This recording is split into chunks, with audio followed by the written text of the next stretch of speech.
მოგესალმებით ძვირფასო ტელემაყურებლებო, გამარჯობა ჩემო კარგებო, ბატონი თენგის შარმანაშვილი მოგზაურდა ჩვენთან, ჩვენი განცემის მუდმივი ხშირი სტუმარი, მოგესალმებით ბატონი თენგის როგორ გზანდებით. პარლამენტის წევრი, ქართული ოცნების წევრი. მოგესალმებით, მივესალმები მაყურებელს. ბატონი თენგის დავიწყოთ საკანონმდებლო ცვლილებით, რომელიც მესამე სექტორს, სამოქალაქო სექტორს, NGO-ს, რა ვიცი რაღაცა სახელი მათი ლეგიონია, დარტყმას აყენებს. დავიწყებ მოკლე შესავლით. ამათმა განიზრახეს თაღლითობა. ესტონეთი გამოძებნეს, ან ესტონეთმა გამოძებნა კაია კალასის სამშობლომ და შესთავაზა თაღლითური სქემა. რომ ეს არასამთავრობო ორგანიზაციები თუ მედიები, არასამთავრობო მედიები, ზუსტად ისეთივე ყაიდის როგორც ორგანიზაციებია, დაერეგისტრებინათ ესტონეთში. და იმდენიც კი არ მოისურვეს თავის შეწუხება, იმდენიც კი არ მოისურვეს, რომ თბილისში მისამართი მიუთითეს ერთი და ისიც რაღაც საშინელი ნანგრევები. ხო, და იყო კიდე ამ კანონის, გამჭვირვალობის კანონის და პარტიული ფულის პოლიტიკაში აკრძალვის კანონის მოტყუების კიდევ ბევრი მცდელობა, მაგრამ ეს გადაკეტილია, ამოქოლილია ეს ხრელი. ასეა თუ არა? ამოიქოლება ყოველ შემთხვევაში. რა თქმა უნდა, ჩვენ თავდაცვის რეჟიმში ვართ, ამ თავდაცვას ეძახის ჩვენი სუვერენიტეტის გამო თავდაცვის რეჟიმში. პიროვნულზე არ არის საუბარი. ამას ხშირად ვიმეორებ ხოლმე, მაგრამ მიძულებული ვარ ეს გავაკეთო, იმიტომ რომ უნდა შევახსენო ჩვენს მაყურებელსაც, ჩვენ თავსაც როგორ ხდებოდა მოვლენების განვითარება. ეს ხომ ასე არ დაწყებულა, რომ თქვათ 4 წლის წინ ან 5 წლის წინ მსგავსი კანონმდებლობას მიზანმიმართულად დაგვემკვიდრებინა. ჩვენ ეს დაგვჭირდა, იმიტომ რომ თავი დაგვეცვას, ჩვენი სუვერენიტეტი დაგვეცვა. აი, ძალიან შორს არ წავალ, ეს ბევრჯერ მithქვავს, მაგრამ კიდევ ვიტყვი. აი, შარლ მიშელის იმ ცნობილი შეთანხმებიდან დავიწყოთ. ესე იგი, რაზე არ წაგვიყვანეს მაშინ და რა დათმობა არ გავაკეთებინეს ეს კონსტიტუციის ახალი რედაქციის ამოქმედების ვადები გადაგვაწევინეს, 5%-იანი ბარიერი, რომელიც კონსტიტუციაში დევს, ის არ აგვამოქმედებინეს თავის დროზე. 40%-ზე ნაკლებს თუ აიღებთ, თუ აიღებთ შეთანხმებინეს, რომ საპარლამენტო არჩევნებს დავნიშნავ, რომელიც არაფრიდან არ გამომდინარეობს. რატო 40 და არა 42? ხო, ასეთი რამე არ არსებობს. მოკლედ ყველაფერზე დავეთანხმეთ. და საინტერესო რა არის? საინტერესო ის კი არ არის, რომ ჩვენ მაშინაც დაუთმეთ. საინტერესო ის არის, რა მოხდა მერე. 100 დღის განმავლობაში ვისთვისაც გაკეთდა ეს ყველაფერი, ვისთვისაც მოხდა ეს დათმობა, ხელს არ აწევს ამ დოკუმენტს. ხო. ესეც კიდევ არაფერი. ხო, პირველი რეაქცია რა უნდა იყოს ევრობიუროკრატიისა, რომელმაც გამართა ხო ეს შეთანხმება, რომელიც ჩამოვიდა ახლა თანამდებობის პირი ევრობიუროკრატიიდან ჩამოვიდა. პირველი რეაქცია უნდა ყოფილიყო რას ნიშნავს ეს? ჩამოვედი, ამდენი დრო დავხარჯე, ამ ხელა მოლაპარაკებები გავმართე, მე მეგონა რომ შეგათანხმეთ და აგერ მართლ პარტიას ამდენი რაღაცა დავათმობინე და შენ ხელს არ აწერ, რას ნიშნავს ეს? აი ინტერნეტში ადვილი მოსაძებნია ახლა ყველაფერი. მიპოვით ასეთ რამეს, რამე თუნდაც დიპლომატიურ დონეზე გაკიცხვა, რატომ გააკეთეთ ეს? არ არის. მათი აგენტები არიან და რა. აი ამაში, ხო, ამაშია ხო არ მოვჭრით თავს. ხო, ამაშია.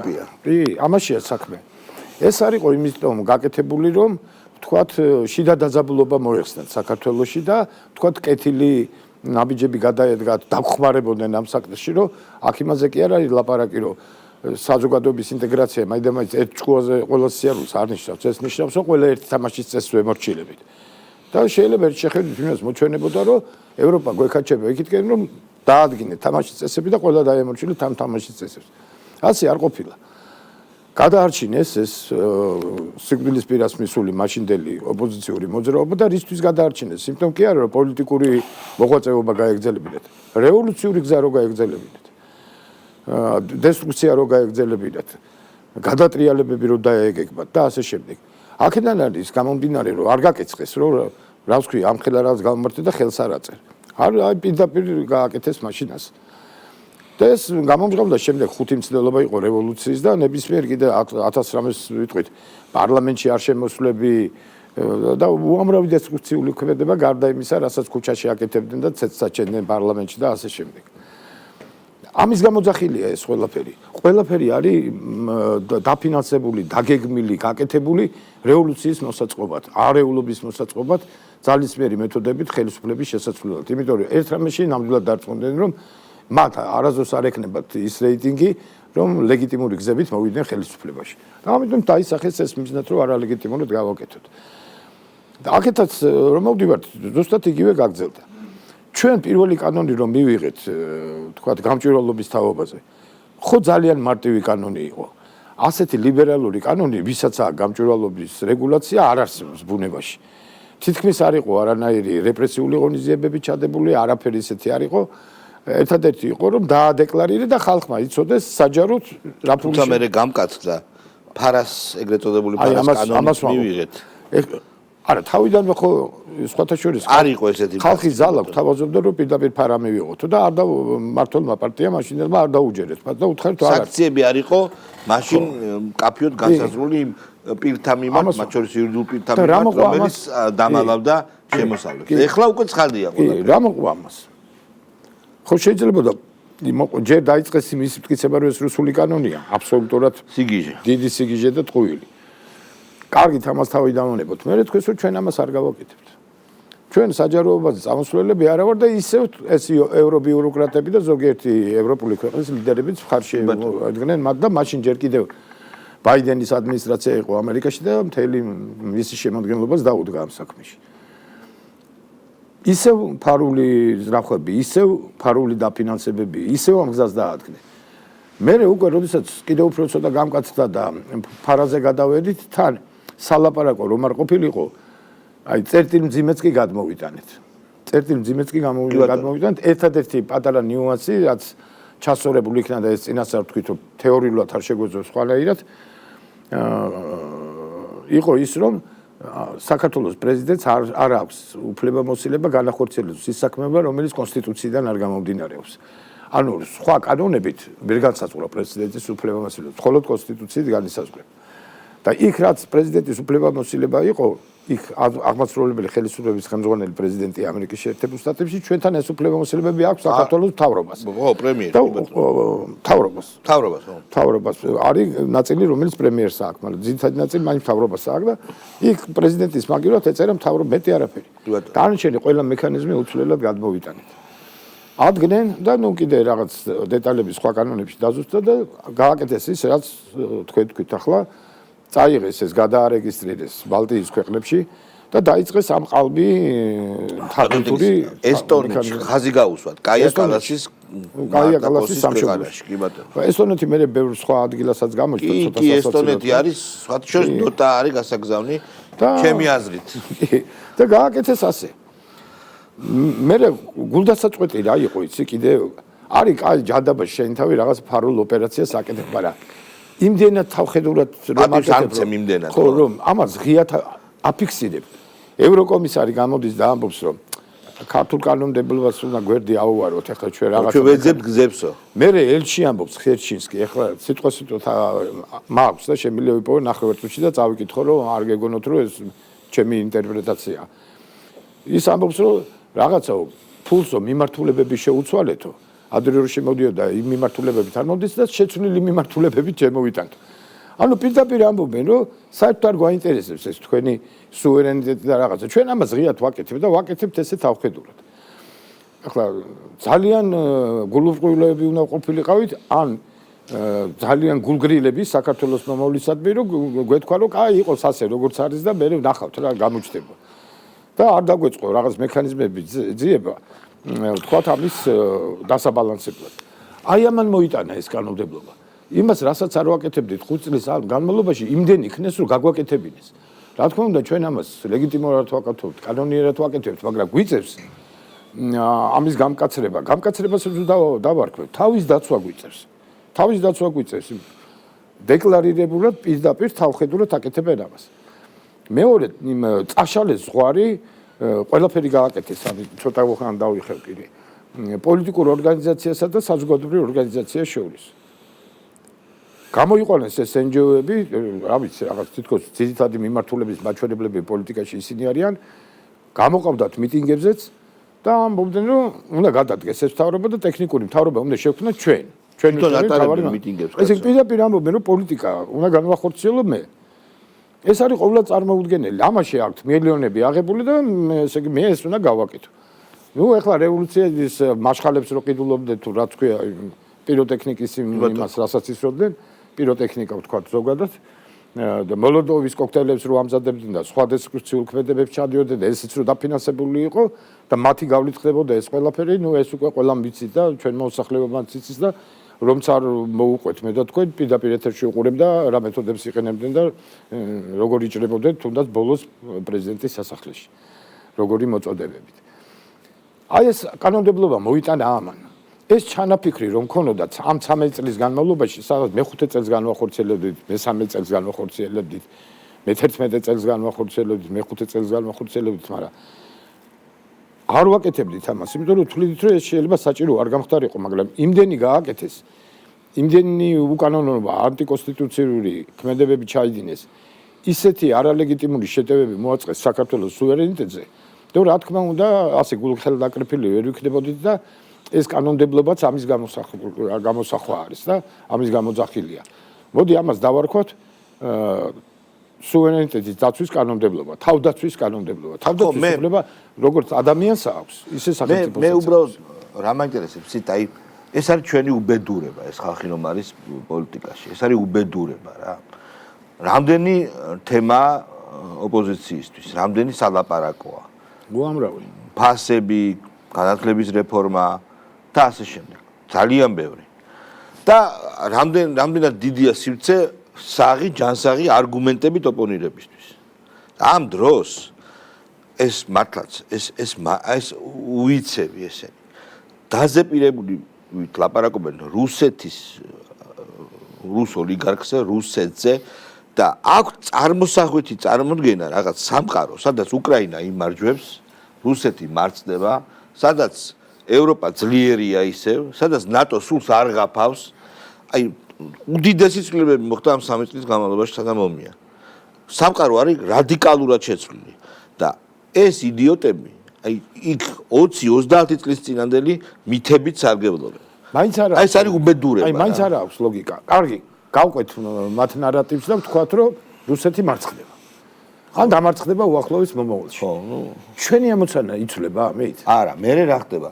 უკრაინა რომ დაშლის რუსეთს, რუსეთი ხო დაიშლება მე და მე ჩვენც უკრაინა დაგვეხმარება. ჩავთვალოთ, რომ რუსეთი მილევად რომ დაიშლება ჩვენც და რუსეთი მილევად რეჟიმშია, მაგრამ ჯერ კიდევ აქვს ძალა რაღაცა გააკეთოს. რას ნიშნავს რუსეთი დაიშლება? ბირთვული არ არის. კარგი, დავანებოთ. ამბავი როგორი იქნება? აი ამ სისულელეშიც გავყვეთ. კავკასიის პატარა ეს სახელმწიფოები, სადაც ძალიან ბევრი შეერაღებული პირია, თარეს განაახლებს თუ არა საქართველოს როგორც ისტორიულად აკეთებდა ამას.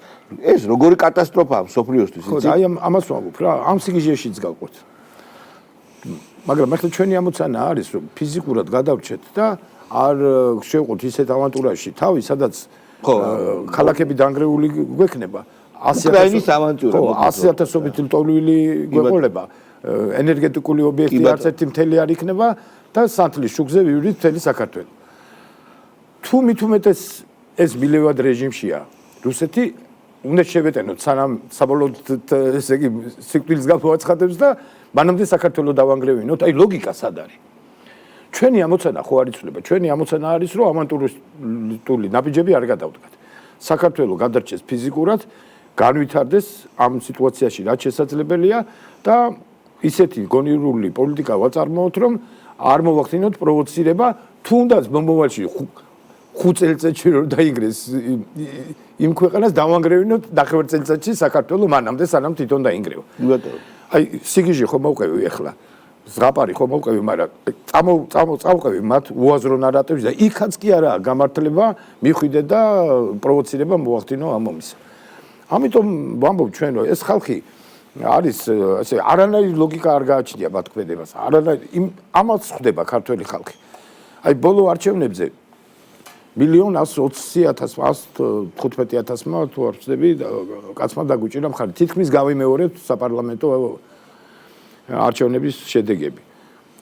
ეხლა მე პირდაპირ გეკითხებით, თქვენ გონიათ ეს 1,100,000-150,000 გულწრფელები ხო არა ვართ?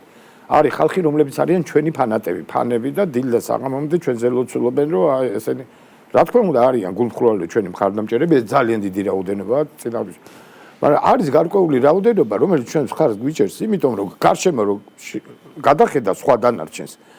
ნახა რომ ყოველგვარი უარგუმენტო უსაფუძვლო გიჟური დამღუპელი და დამღუპელი ამოცანები აქვს დაყენებული საქართველოსთვის, რომელიც თუ ამას გააკეთებს, რომელიმე არაჭკუად ყოფილი საქართველოში კატასტროფამდე მიიღოს საქართველოს. ესე იგი ამ ოპოზიციად წოდებულ ადამიანებს პარანოია აქვს შეყრილი და ეხლა რაღაც განცხადებები არის პიტეკანტროფი ეს რო არის ხაბეიშვილი იძახის რომ ბრძოლა წავაგეთ ომი არა და უნდა დავთმოთ დიალოგზე ლაპარაკობს ვაშაძე კი აი როგორ გითხრათ აი დიდი შპრიცი რომ მოდის ან ოყნა ვერაფერს ვერ უშველი პროტი ლომა ნიეტ პრიომა რუსები როწყვი მაგრამ არის ესეთი გამონათქვა კი მაგრამ აი ესეც კი ანუ როგორია იცით აი თავარს არ აღიარებენ რომ სამყარო არის შეცვლილი მოდი პირდაპირ თქვა რატომ მოხდა ისე რომ ბიძინა ივანიშვილის მეთაურობით ქართულმა ოცნებამ დაიწყო თავისი სუვერენიტეტის ასეთი გააფთრებული დაცვა და რატო არ აკეთებდა ამას განასურველი არ ქონდა 10-15 წლის წინ ხო როცა ქართული ოცნება ხელისუფლებაში მოვიდა ვითარებაა შეცვლილი ეს ტრენდი ეს სოფლიო ტრენდი ლიბერალური დემოკრატიის ტრენდი უსკულშია გადაჭეხილი და სხვა ძალები სხვა პირობებია სხვა წესებია უბრალოდ წესები საერთოდ არ არის შესაბამისად აი ახლა უკვე მანევრირება შეიძლება ამას აი ბატონო თენქს ვერ ხვდები როგორ შეიძლება ვერ ხედავდე არა ვერ ხედავ იმიტომ რომ რატომ ჩერჩილმა თქვა ერთი საოცარი ფრაზა რომ ბრიტანეთს არ ყავს მუდმივი მტრები და მეგობრები მაქვს მუდმივი ინტერესები ამათი ექსპერტებისთვის და ამათი წამყვანი ეგრეთ წოდებული ბჭყალებში ტოპტვინებისთვის რო გესმინა დაგენიძლავებოდნენ შეიძლება სახლით თავის სადაც ცხოვრობენ რომ შეუძლებელია რომ სტარმერი ჩასულიყო და სიძიფიდან ელაპარაკა და ლამის სტრატეგიული ხელშეკრულებები დაედო ეხლა ბოლოს იგივე გააკეთა გერმანიამ ყველა ერთად გაქანდა ინდოეთში ეხლა ეს რო ერთი წლისი გეთქვა მოხდებაო გეტყოდე რომ შენ საერთოდ საში დაფრინდა წარმოდგენა არ აქვს პოლიტიკაზე და ასე შემდეგ ხო უკან მოუხედავად გაიქცნენ როდესაც მათ ინტერესებს დაჭირდათ და იმაზე რაზეც შენ გამონათებდნენ რომ რა გინდა ჩინეთთან როგორ აქვს ურთიერთობა მიდიან და რიგში დგებიან რომ როგორმე სიძინპინს ემთხიონ კი ბატონო გააკეთეს ინდოეთის მიმართულებით ეხლა ნახე ევროკავშირის ლიდერები ჩავიდნენ ვიეტნამში და სტრატეგიული თანამშრომლობის ხელშეკრულება გაუფორმეს ვიეტნამს ამასაც ვერავის ვერ დააჯერებდი ამათ აი ვისაც პოლიტიკოსებს ეძახიან თავის თავს ოპოზიციაში ამ რადიკალებს ვერ დააჯერებდი ესეთ რამე შესაძლებელია ვერ დააჯერებდი რომ შესაძლებელი იყო რომ გერმანიის კანცლერი დაიწყებდა იმაზე ლაპარაკს რომ რუსეთი არის ევროპის ნაწილი და რაღაც დაველაპარაკოთ ვერ დააჯერებდი კაია კალასმა გუშინ თქვა თუ დღეს აღარ მახსოვს გუშინ მე მგონი რომ უკრაინას მოუწევს რაღაც დათმობებზე წასვლა ტერიტორიულ საკითხებთან დაკავშირებით. ტრამპი აწვება. ეს რომ მისი პირიდან ამოვიდოდა, მერე კი მოაყოლა რომ ამიტომ დანარჩენ ტერიტორიაზე ჩვენ უნდა უზრუნველყოთ უსაფრთხოება, რაღაცა შეიარაღება, მაგრამ ეს ხო უკვე ყველას კარგად გვესმის რომ ანტურაჟი არის ისე და რაღაცები გაალამაზეს რა, ესე იგი ცუდი რაღაცა ყვავილებით ფორტეს. მაგრამ ლაპარაკობს, მოუწევს. 6 თვისი ლაპარაკობდა კაია კალასი ამას რომ მოუწევს. არა, ის ამბობდა ბოლო უკრაინელამდე უნდა შევაკლათ ამას ყველაფერს. და აი ამას ვერ ხვდებიან რომ ბიძინა ივანიშვილმა ეს გაცილებით ადრე დაინახა. კი. ის რაც აკლდა ქართულ პოლიტიკას ყოველთვის. აი მეც ხო ამდენი წელია პოლიტიკაში. მეც მაკლდა. შორტკატელური ხედვა.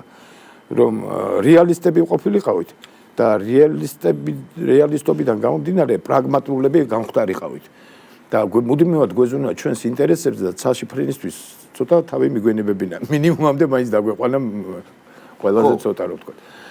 ხო და აი ეს არის თავარი ის და ამიტომ როდესაც ესეთი ჩამოუყალიბებელ ხალხთან აგვაქვს საქმე ძალიან რთულია. აი ბოლოს ბატონი ბიძინას რის თქვა მოუწია, იცი? საპარლამენტო რესპუბლიკაში ყველა ძალიან კარგად გვესმის, რომ ძირითადი ოპონენტი უნდა იყოს ოპოზიცია ხელისუფლებას.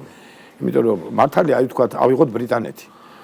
ბრიტანეთი კი არის კონსტიტუციური მონარქია, მაგრამ საპარლამენტო მმართველობაა. ახლა ყველამ კარგად გვესმის. მაჟორიტარული. ხო, მაგას მნიშვნელობა არ აქვს. საპარლამენტო მმართველობა. იქ რა ხდება? პრემიერ-მინისტრი და თავისი მინისტრები პარლამენტის წევრებიც არიან. რა თქმა უნდა. ამაშია საქმე. ანუ ისინი ამბობენ რომ კი თეორიულად ეს ხელისუფლების გაწონასწორება სხვა შტოებს შორის უნდა ხდებოდეს, მაგრამ საპარლამენტო რესპუბლიკაში ძირითადად ეს გაწონასწორება, კონტროლი მოდის ოპოზიციიდან. ხალხს. და საქართველოში ვერ გაიაზრეს ამათმა რომ თავარი დანიშნულება ოპოზიციისა ზუსტად ეს არის. და რო დაინახა ბატონმა ბიძინებმა რომ ეს ვერ გაიაზრა ოპოზიციამ გამოვიდა როდესაც ის პოლიტიკას ბოლოს მოუბრუნდა და თქვა ასეთი რაღაცა რომ ხომ ხედავთ ჩვენ ოპონენტი არ აქვს და ეს საფრთხეს შეიცავს. ამიტომ ჩვენ თავში გამოვნახოთ უნდა ძალა რომ ჩვენ თვითონ შიგნით რაღაცები დავარეგულიროთ. ეს კაი ცხოვრებისგან კი არ არის ბოტანელი. ხო ეს ცოტა რთულია. არა, რთული კი არ არის. ძალიან ცუდია ეს. ძალიან ცუდია, ძალიან რთულია. თვით შეზღუდვები დაუწესო. ეხლა პრაქტიკულად ქართული ოცნება იმის გამო რომ რა უნდა გავაკეთო? იმის გამო რომ ეს იდიოტები არ შევიდნენ პარლამენტში, არ შემოდიან. ხო, ყველაფერზე მოიწყო საცხადები. და ამიტომ რა ვთქვა, ხო, თავს ხوار მოიკლავა. ამიტომ ამ ცუდ ვარიანტზე თქვა რომ ის კი არ ამბობს რა კარგი სიტუაციაა. აი ხა დებატები რო არის დაგეგმილი შეიძლება ამან რაღაცნაირად მე არ ამგონია რომ კოცებმა ნაცებთან დაიწყოს დებატები, იმიტომ რომ არა, თვითონაც თქვენს რომ არ ღირს. არა, რომ შევთავაზოთ ბოლომდე არ გააკეთეს. უკვე ამობენ განცხადებები გააკეთეს. აკეთეს სალომე ზურაბიშვილი და ის მეორე ფრთამ ვითომ რომ ცალკე არიან პატრონი ერთი ყავთ სინამდვილეში იმათმაც გააკეთეს არავითარ შემთხვევაში.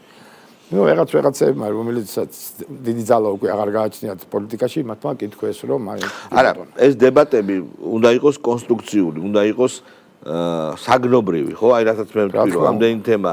ეხლა შენ თუ საერთოდ დრო იმისთვის მიგაქ რომ ლანძღო უბრალოდ ოპონენტი ამას ისედაც აკეთებ მონოლოგიურ რეჟიმში ეს ამას განზევებული უნდა იქნა იმიტომ რომ და თავარი ის არის და ეს მომეწონა პრემიერ-მინისტრის წინადადებაში რომ პოლიტიკოსების გარდა ჩვენ კონკრეტულ ადამიანებსაც უნდა ველაპარაკოთ ვისაც კომპეტენცია გააჩნია თუ მაგალითად მე ვწყვეტ ეკონომიკის საკითხებს უამრავი ადამიანია რომელიც არ არის პოლიტიკაში მაგრამ ეკონომიკაში არის უმაღლესი რანგის სპეციალისტი თუ მას აქვს რამე საკრიტიკო ხელისუფლებისა უნდა დაუჯდეთ და ველაპარაკოთ მას. თუ ის დაგვარწმუნებს, თქვათ, რომ უკეთესი გზა არსებობს, რომელიმე მიმართულების განვითარებისა, ჩვენ ამაზე უნდა დავეთანხმოთ და წავყვეთ. თუ გავუწევთ ოპონირებას და არ დავეთანხმებით, ესეც უნდა დავასაბუთოთ. ეს ძალიან კარგია. ჩვენ თვითონვე რომ ვიწყებთ ამის ძებნას და ეს ბუნებრივად არ ხდება, ესეც ცუდია, ესეც იმის გაგრძელებაა, რაზედაც ჩვენ ვსაუბრობთ, მაგრამ ასეთი უაზრო დავალებების შემსრულებელი ოპოზიციის მხრიდან მეტი სხვა არაფერი დაგვრჩენია. მეხუთე კოლონა, ჩვეულებრივი მეხუთე კოლონა, ჩვეულებრივი აგენტები, ანტურაჟიც კი ესეთი აქვს. აი ესე იქცევიან, რომ შეხედავ, არაფერი ქართული მათში არ არის. მე ხა არ მინდა გადავაჭარო, მაგრამ როგორც ესენი იქცევიან. ჭიაბერაშვილმა ძალიან მშვენიერი განცხადება გააკეთა ბოლოს. მაცხოვარი ამბობს, რომ გლის მგელი არ არის საშიში, იმიტომ რომ ხედავ რომ ეშვები აქვს. ცხრის ქურქში გახვეული მგელი არის საშიში. მგელია საშიში. უბრალოდ დანახვა უნდა. ჭიაბერაშვილმა თქვა რომ იცით რა, ერი სახელმწიფო ალბათ მალე მოკვდება რა, არ არის პერსპექტიულისა და თავშესაფარი უნდა ვეძებოთ. ანუ ის მისი ტვინი აწყობილია იმაზე რომ საქართველოს სახელმწიფო ეს მეორეხარისხოვანი თემაა, ეს მალე გდომის რეჟიმში გადავა.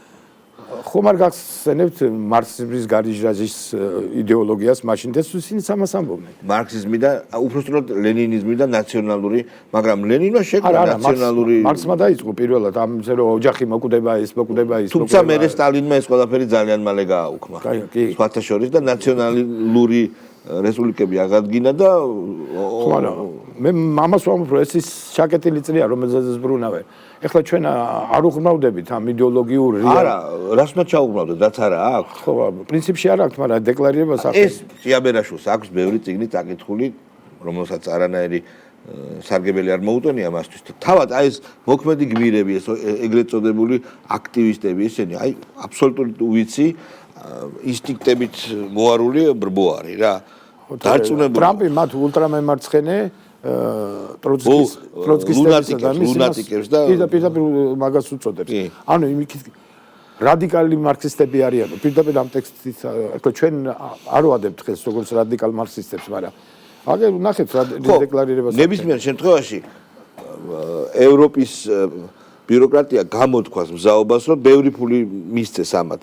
და ჩვენ ყველაფერი უნდა გავაკეთოთ, რომ აი ეს ფული, ეს ფული რომელიც აქ არეულობას უნდა მოხმარდეს, არ შემოვიდეს ქვეყანაში. ნებისმიერი $1 კი როგორც ხედავთ, ხმარდება აქტივობას. აქტივობა არ არის ოღონდ. ხულიგნობას კანონდარღვევას და ასე შემდეგ. ეს არ უნდა მოხდეს. წარმოუდგენელია. ისედაც რა არის იცით ჩვენი კანონმდებლობა ამბობს რომ პოლიტიკა არ შეიძლება ფინანსდებოდეს გარედან. აი გან თავად. მაგრამ მარტო ჩვენი რო ამბობდეს და ეს ჩვენი გამოგონული იყოს დედამიწაზე არცეთ ქვეყანას არ აქვს ეს დაშვებული, ყველგან აკრძალულია და ყველგან მკაცრად კონტროლდება. როგორც კი ფული შემოვა შენი პოლიტიკის დასაფინანსებლად იქ შენი სუვერენიტეტი ხდება ეფემერული. ამაზე ორი აზრი არ არსებობს და ლაპარაკი აბას სადოს რომელიმე აქაურმა NGO გვირმა საფრანგეთში ან ინგლისში ან ამერიკაში NGO დაარეგისტრიროს და იქ დაიწყოს პოლიტიკური საკითხების განხილვა. არა, ეგრევე ფული მისცეს. ეგრევე დაამთავრებენ მის არსებობას იქ და შეიძლება ძალიან ცუდი ამბები დაატრიალონ პიროვნულად იმ ადამიანებს, ვინც ამას გააკეთებენ. ამაზე ორი აზრი არ არსებობს. მაგრამ ჩვენთან ამოიფიქრეს.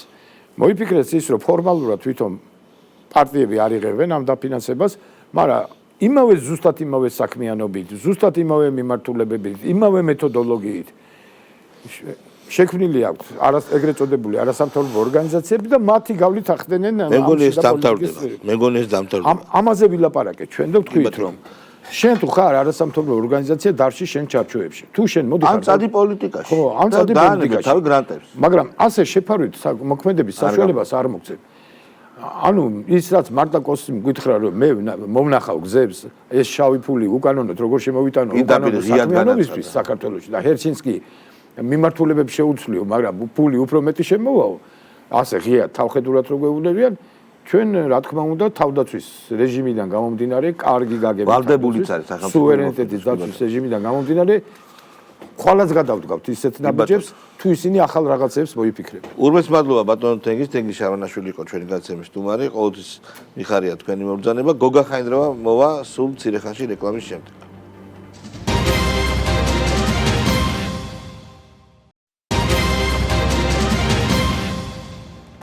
გოგა ხაინდრავა ჩვენი გაცემის სტუმარი, ჩვენი მეგობარი ზმაკაცი. ჩვენ ძალიან კარგად ვლაპარაკობთ საერთაშორისო ამბებზე. საერთაშორისო ამბებზე ლაპარაკი იმიტომ არის საჭირო, რომ ქართული ოპოზიციის უსუსრობის გამო ქართული პოლიტიკა აღარ არსებობს ამ სიტყვის პირდაპირ გაგებით. ხელისუფლებას კარდლანში აქვს და უმუშაობს, თუმცა არსებობს საშიშროება, რომ ბიუროკრატია, ევრობიუროკრატია, deep state მონახავს რაღაც გზას, ბინძურ ფულს მისცემს ამ ყველაფრის კადრებლებს და რაღაცა შეიძლება აირიოს ქვეყანაში. თუმცა აი ამ კანონების ახალი პაკეტით მეგობრებო უცნებას ყოჩახ ირიდებს ამ საფრთხეს. შენ თავარი იცი რა არის? შალ ჯერსეთი ბიოსალმები მაყურებელს მადლობა მოწვევისთვის. თავარი არის რომ სოფლიოში აღარ არის პოლიტიკა. ბატონი ტრამპი მობრძანდა და პოლიტიკა გააუქვა და ბიზნესი ყველაფერი არის გიყი გაყიდე იყიდე მიყიდე მომყიდე ესაფეს დაგემუქე დამემუქრე დაუკელი აუწიე ფასი და რამე პოლიტიკა აღარ არსებობს მაგრამ ამას ამის წინაპირობა რა იყო იცი რომ პოლიტიკოსები გაქრენ კი პორნო ლიბერალურ სამყაროში აი ამ ყოფილ ევროატლანტიკურ სივრცეში პოლიტიკური ფიგურები აღარ არიან არც ერთი ეხლა მაკრონი პოლიტიკური ფიგურაა, ან სტარმერი პოლიტიკური ფიგურაა?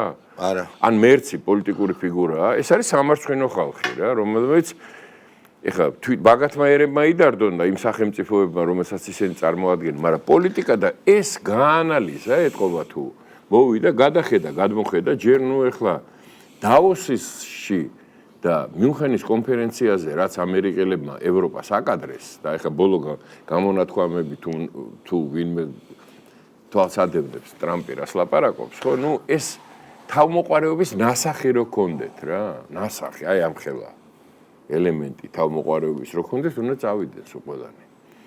მაგრამ წავიდნენ კიდეც, მაგრამ ჩინეთში წავიდნენ. რიგი დადგა.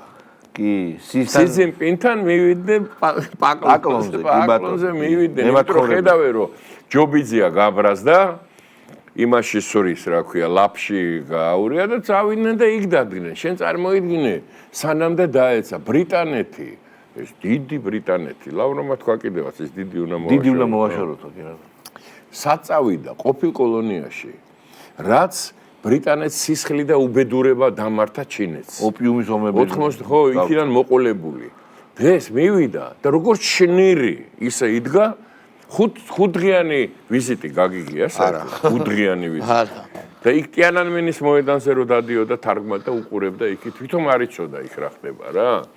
შენ წარმოვიდგინე სადამდე რას დაემსგავს ეს ევროს კავშირი ეს უბედური დღე კაია კალასი წარმოვიდგინე მარტა კოსი რომელსაც მე ჩემი თვალით ვნახე სპეციალურად შევედი ვნახე ის დოკუმენტები რომელიც ადასტურებს რომ იყო საბჭოთა კგბ-ს აგენტი თავის ქვეყანაში 24 წლის ასაკში წარმოვიდგინე ვინ უნდა იყოს ადამიანი რომ ამ ბოროტების იმპერიის სამსახურში ჩადგეს და დღეს ეგ ველაპარაკება დემოკრატიაზე ადამიანის უფლებებზე მე შეუთვალე იმიტომ ოთხმა ქვეყანამ ხო დამასანქცირა რომ ამ ბრიუსელში მათ უთხარი მე ვუთხარი მე ვიყავი 5 წლის როდესაც თქვენ დაახლოებით იგივე ასაკში ადამიანები ზოოპარკში დადიოდით ბრიუსელში 1960 წლამდე ბრიუსელში იყო ადამიანების ზოოპარკი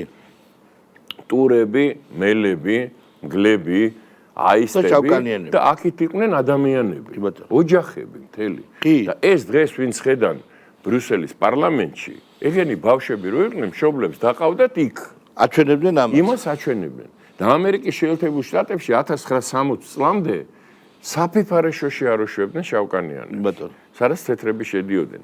და ეს ბეცები, ბიჭო, ეს ბარბაროსები ესენი ჩვენ გველაპარაკებიან ღირებულებებზე, ადამიანის უფლებებზე, მარტა კოსი წარმოვიდგინე. კაია კალასი მამამისი იყო სბერბანკის დირექტორი ესტონეთში.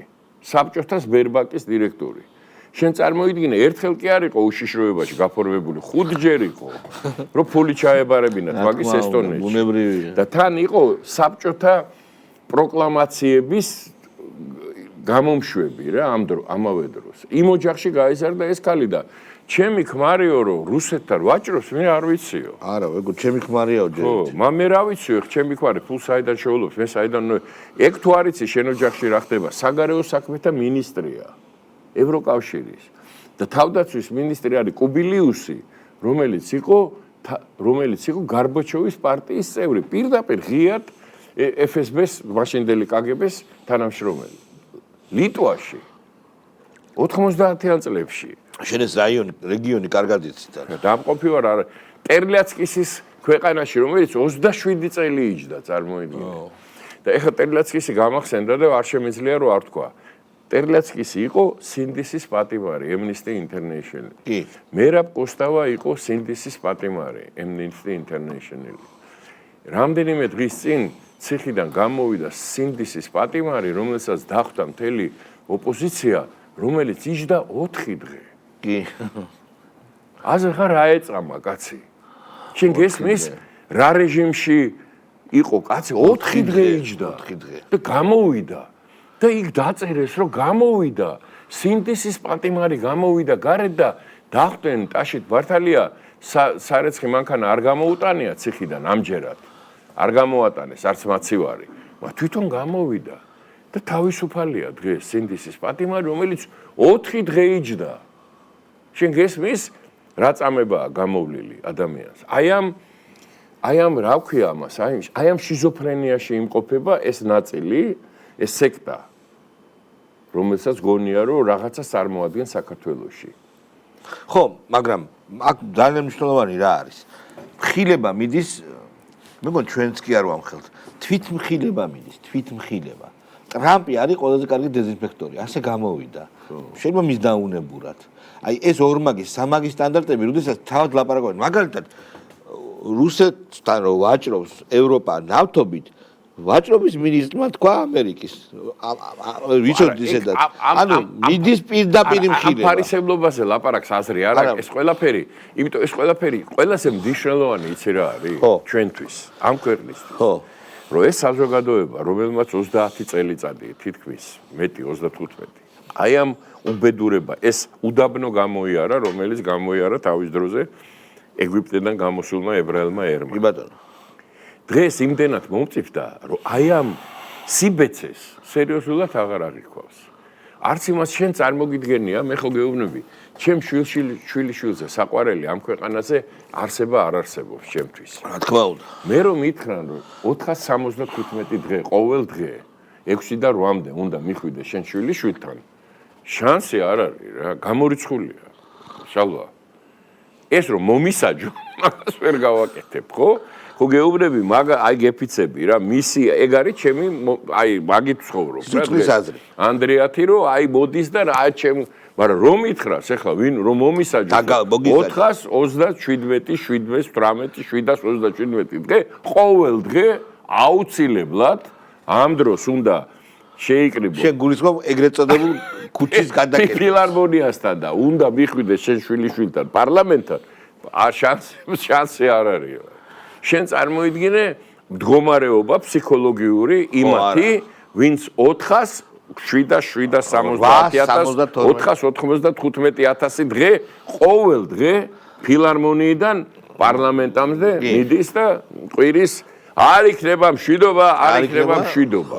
შენ მაგათი ფსიქოლოგიური მდგომარეობა ხო წარმოგიდგენია. ეხლა ძალიან ბევრი სექტა ვიცით და სექტის გამოვლინება ვიცით. იქ არის დღეს აი სადღაც თბილისში ტიპი რო ცხოვრობს. მეფეს რო ეძახიან. ნარიმანი.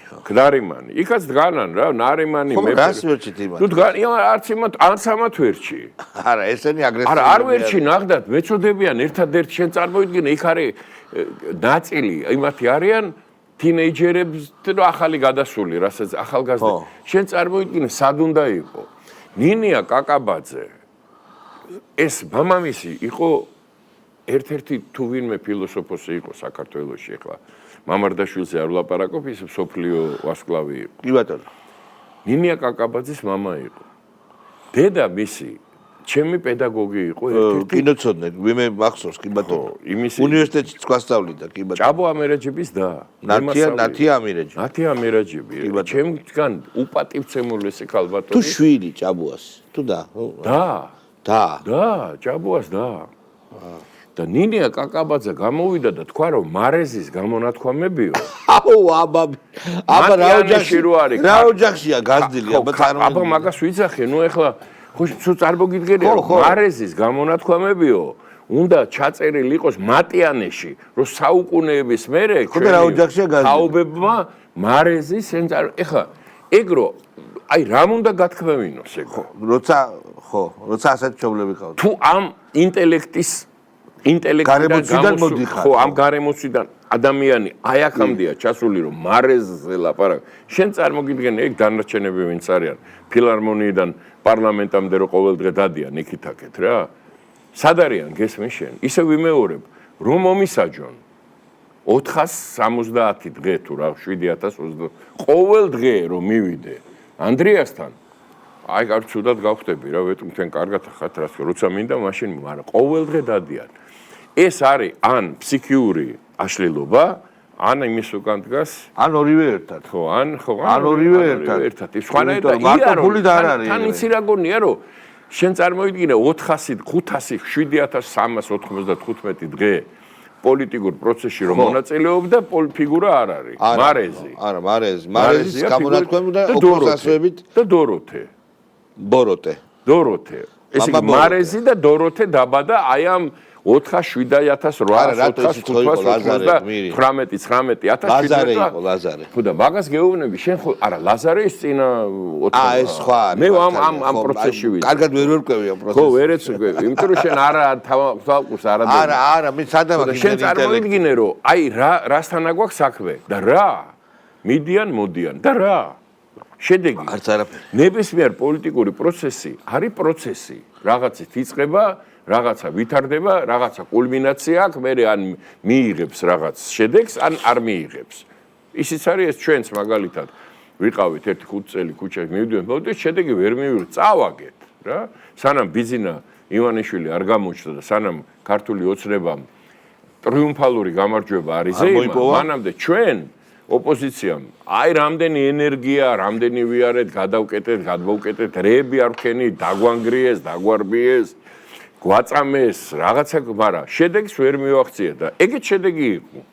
იმიტომ რომ მან დატოვა კვალი, აი ამ კვალს რა არ უნდა გააკეთო. ხო, ჯერ ეს ერთი შეცდომებისად იყო, მაგან დატოვა კვალი და ჯერ ეს ერთი მაგან შეარყია სააკაშვილის, იმიტომ სააკაშვილი იძულებულ ვერ მოუგეთ, მაგრამ მოუგებდით, მაგრამ ვინ გაცალა, მაგრამ იძულებული გავხედით, რომ გადამდგარიყო. 7 ნოემბრის შედეგად სააკაშვილი გადადგა. მართალია მე გააყალბა. ვერ ასე ვთქვათ, ვერ მოვიცილეთ ეს ხელი, მაგრამ პროცესი შედგა, ასე თუ ისე. გამოჩნდა ლიდერები, ადამიანები, ვისაც ადრე არ იცნობდნენ. ნუ იცნობდნენ, მაგრამ ლიდერებად და მე შემდეგ ვნახეთ მაგათი ფორმა, მაგათი სახე. შენ წარმოიდგინე 4,759,999 დღე დადიან და დაბადეს დოროთე და მარეზე. აი ეს არის შედეგი. და ამ შედეგმა რა შედეგი უნდა მოიტანოს და ამ შედეგის უკან დგას კოსი და ჰიპერი. სულ მეშლება ხოლმე მაგის გვარი სუტე მინდა პირველი ასე ვთქვა რა და მანო ჰიპერი გამოდის მაინც გაიგე შენ ვის და იუნკევიჩიანი და კალასი და აი ამ მოცემულობამ როგორ შეიძლება რომ რამე სერიოზული შედეგი მით უმეტეს ისეთ საზოგადოებაში რა საზოგადოებად დღეს ქართული საზოგადოება ჩამოყალიბდა ხო რომელმაც გადაიტანა უამრავი სირთულე უამრავი გაჭირვება, სისხლის ღვრა, დაპირისპირება, სამოქალაქო ომი, სამამულო ომი, მაგრამ ეს ყველაფერი გადაამუშავა საკუთარ თავში, საკუთარ გულში, საკუთარ განცდებში და დღეს მსოფლიოს წინაშე. ნომერ პირველი ქვეყანა, ამას ვამბობ, სრული პასუხისგებლობით, რომელსაც გააჩნია ღირსება, რომელსაც გააჩნია დამოუკიდებლობა და რომელიც მზად არის რომ თავისი სუვერენიტეტი დაიცვას ნებისმიერი იმპერიის წინაშე. ეს არის საქართველო. გამორჩეული ქვეყანა არა მარტო რეგიონში, არამედ მთელ მსოფლიოში. ამას ხედავს უყველა. იმიტომ არის ეს გააფთრებული შეტევა. იჟებს გვანან, ნახე, იკრიბებიან მოსკოვის რაღაცა მოიგონეს ახლა რომ მოსკოვის სცენარი რაღაცა, ნუ ჯანდა მოსკოვს მიმართეს. აქ რო ვეღარაფერი იქნება ბრიუსელში, მოსკოვს მიმართეს, იქნება ის გვეშველისო და ვერც მოსკოვი გიშველით, ვერც ბრიუსელი გიშველით და ვერც ვაშინგტონი გიშველით, თქვენ უბედურ დღეზე გაჩენილებო თქვენა. თქვენ რისი მახნის ან თქვენ ან კალასები ან კოსები ან რისი მახნისები ხარ დანგრეული ჭაობში ჩამოცვენილი ეს უკაცრავად პასუხია და შეკითხვა მინდა. ბატონი ხაზარაძე და ჯაფარიძე სად არიან? ხო არ მოგიკრავს თვალი? ჯაფარიძეს მოუკარი თვალი, რომ განაცხადა, რომ ერთადერთი ვინცაც შეუძლია ქართული სუვერენიტეტის დაცვა, ეს არის ამერიკის შეერთებული შტატები. ხო, ესე იგი ისე ვიქარი. ეხლა შენ წარმოიდგინე ვენესუელის სუვერენიტეტი ხო, კუბის სუვერენიტეტი, პანამის, გრენლანდიის, კანადის, როგორ იცავს. ესე იგი ჯაფარიძეს გაგებით შენ გესმის სად არიან საერთოდ? რას წარმოადგენენ? ვინ არიან? რა შენ გესმის რომ დღევანდელ დღეს ხო ადრიზე ვლაპარაკობ? არა. შენ იმ გირჩი ჯაფარიძეზე საუბრობ. ბადრი ჯაფარიძეზე საუბრობ. ბადრი თქვა რომ ამერიკაში ბადრი მაგერა ბაქ რა. კარგი რა. გირჩი ჯაფარიძეს ერთადერთი შარლის ჩახდა და შეტევაზე წასვლა შეუძლია. ზადნით. კი, ზადნი ხოდით როგორც წესი. ამაზე ლაპარაკი არ არის. იმის წარმატებები ყველამ ვიცით, კაცო. ეს ჩანს პირდაპირ მე LGBT-ს დროშას რომ ნახავ, იქვე ნახავ რა ხდება იქ ჯაფარიძე. ანუ ბადრი უკვე ესე ასეთ ორბიტაზეა, რომ ესოდენ მნიშვნელოვან გეოპოლიტიკურ ხო, არა, ნუ მე რა მინდა, იცი თქვა რომ შენ გესმის ვინ წარმოადგენენ ამ იმას. ამიტომ იცი როგორ მოგვისწრო, ბედზე მოგვისწრო, რამდენჯერ აი ამ გადაცემაში მithქვია შენთან ერთად. ყველაზე დიდი პრობლემა საქართველოსი არის, რომ დღეს მართლ პარტიას არ აყავს ოპონენტი. კი. იმიტომ არის ის აი სერიოზული მეორადი პრობლემები, რომელიც გაჩნდა იგივე კორუფციასთან დაკავშირებით, იგივე სამთავრობო სტრუქტურებში კრიმინალთან და იცი რატო? იმიტომ რომ ხედავენ რომ ოპონენტი არ არის, პოლიტიკური ოპონენტი ვინც გეტყვის რომ ეს არ არის. ამიტომ გონიათ რომ მოსულა რა, ყველაფერი რასაც მინდა გავაკეთებ და ვერ გააკეთებ, რასაც გინდა და რატო ვერ გააკეთებს? იცი ქართული ოცნების წარმომადგენლები, ვინცაც იმედი აქვს რომ რასაც უნდა გააკეთებენ. ბუნებრივია ყველა ეგრე არ არის და ბირთვი არის ჯამთელი და სწორად იქცევა და ამას ხედავთ, მაგრამ იცი რატო? იმიტომ რომ ეს საზოგადოება არ დაუშვებს ამას. და ეს დღის წესრიგში რომ დადგა თემა, მე მინდა ქართულმა ოცნებამ იცოდეს, რომ ამ დებატებში ხო. მათი ოპონენტები პოლიტიკოსები კი არ იქნებიან, საზოგადოების წარმომადგენლები იქნებიან, რომლებიც ისეთ საკითხებს დააყენებენ დღის წესრიგში, როგორც მაგალითად ისა. მე ძალიან მინდა, რომ არა მარტო მინისტრის განცხადებით, არამედ სერიოზულმა ადამიანებმა, ვინც კარგად ერკვევიან განათლების სისტემაში, მე დამისაბუთონ, რატო უნდა გაერთიანდეს პოლიტექნიკური ინსტიტუტი და უნივერსიტეტი. მე ამის საწინააღმდეგო არაფერი არ მაქვს, თუ მე ამაში დამარწმუნებენ, ისევე როგორც თელ დანარჩენ საზოგადოებას, ისე კი არა, რომ ჩვენ ესე გადავწყვიტეთ და ეს კარგია. მე არ ვიცი, შეიძლება კარგია, შეიძლება ცუდია, არ ვიცი. მაგრამ მე მინდა, რომ მოვისმინო იგივე ეთერებში, სადაც დაждდებიან ის ადამიანები, ვისაც განათლების თემა აწუხებს, ის კი არა, ვინც იქით რაღაცა პოლიტიკური ნიშნით არის შენ. არამედ სერიოზული ადამიანები და რამდენიც გინდა არის იმდენი, ვინც ამ თემაში, ამ სფეროში მოღვაწეობს და იმათი აი ამ დიალოგის თუ დებატის შედეგად მე დავწმუნდე, რომ პოლიტექნიკური უნივერსიტეტის და საქართველოს სახელმწიფო უნივერსიტეტის გაერთიანება ეს არის წინ გადადგმული ნაბიჯი და ეს ასეთი თემები საზოგადოებაში არის უამრავი, სადაც ჩვენ საზოგადოებას გვინდა რომ გავიგოთ, მარტო ის კი არა, რასაც თავრობის წარმომადგენელი გვეტყვის მინისტრი თუ პარლამენტარი თუ პრემიერ-მინისტრი, ვინც გინდა, ვისაც ჩვენ პატივცემთ, მაგრამ მე მჭირდება იმ ადამიანების კომპეტენტური აზრი, ვინც ამ თემებში გარკვეული არა. უღმეს მადლობა, აი ამ ნოტზე ვამთავრებ ჩვენს ნოდელ გაცემას, ჩვენეთ მეც მეგობრებო, შევხვდებით მომავალ პარასკევს, კარგად გრძანდებათ.